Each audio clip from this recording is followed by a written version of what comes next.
తెలియని వయసు. సినిమా అంటే ఏంటో, సినిమా అంటే ఏంటో, మూతికి మీసాలు వచ్చినాయి, గడ్డం వచ్చింది, 18 అంటే అరే ఆధార్ కార్డు తింటరా నాది. డేటా తీసుకున్నాడు కానీ ఎవరి దగ్గర అమ్మేసిండా? అమ్మకుండానే దీవిలో చంపేయక్కర్లా, సరైన శిక్ష వేస్తే చాలు. ఏం వేయాలంటే శిక్ష? అన్న మీరందరు చూసే ఉంటారు కదా ఎప్పుడో ఒకసారి ఐబొమ్మలో, మరి ఆంటీ కూడా చూసే ఉంటది, ఆంటీ కూడా చూసే ఉంటది. ఎందుకన్నా మన ముందు బాగానే ఉంటారన్న అందరూ.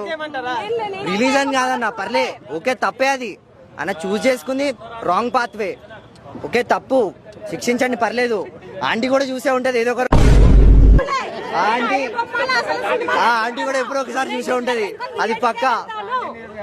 మీరుండోళ్ళు ఆంటీ 100 రూపాయల టికెట్ కి హైక్లు ఇస్తున్నారు కదా, మరి దాని గురించి మాట్లాడలే? హైక్లు ఇస్తున్నారు కదా, 1000 రూపాయల టికెట్లు ఎవరు పెడతారా అండి? ఏ మిడిల్ క్లాస్ పర్సన్ పెడతాడు? 100 రూపాయలకే ఉన్నాయి టికెట్లు. ఏదండి చూపించాలండి అంటే ఐమాక్స్ టికెట్ ఎంతో తెలుసా? ఒకటి అవునండి, మెడల్ తెగేస్తా అంటే ఏం లేదు, ఇట్లా ఉంటే ఎవరు చూస్తారా అంటే 50 రూపాయలు అన్న. 100 రూపాయలు పెట్టి బిర్యానీ తింటారా? 100 రూపాయలు పెట్టి ఓటీటీ తీసుకుంటారా? 100 రూపాయలు పెట్టి బిర్యానీ తింటారా? 100 రూపాయలు పెట్టి ఓటీటీ తింటారా? మరి మీరే కదా ఆంటీ అంటున్నారు.